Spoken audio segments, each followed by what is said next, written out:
婚礼呢有一对姓陈的翁仔某，因23对桃园机场坐婚姻机要去土耳其医师担保旅游16天。这姓陈的查甫人呢，到这阿布达比机场要搬婚姻机房的时阵，伫咧空桥就互这诈骗的警员带走，到大拢无消无息。伊的太太呢，随甲这外交部讨救兵，因为外交部表示讲，驻外办事处当咧了解情形。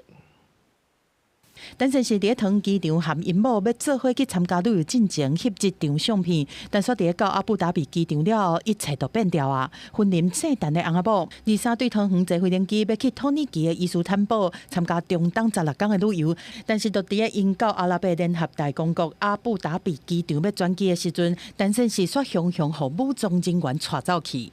可是到现在全部都没有，我非常的担心。因为已经3天的时间，已经3天3夜的时间，我不知道我先生是在哪里，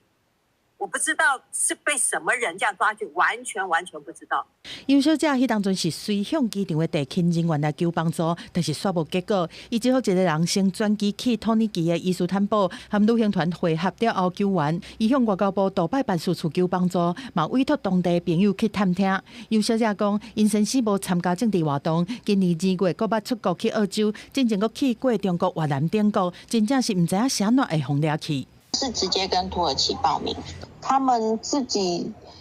买机票，然后到了要去土耳其跟我们的团体会合。当地警方已初步提供相关说明，目前住宿客正与警方进一步厘清案情，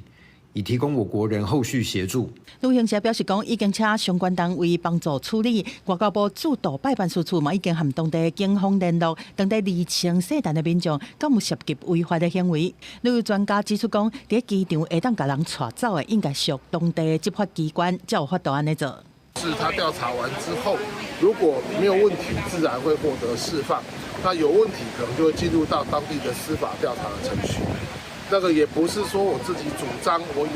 有没有问题，而是这个时候只能够用法律途径来处理。李基高表示，若拄到亲像这种状况，应该透过驻外的办事处来寻求法律的协助。执法单位是伫咧调查有初步的结果了后，才会当来确定敢要开放当事人的自由。记者综合报道。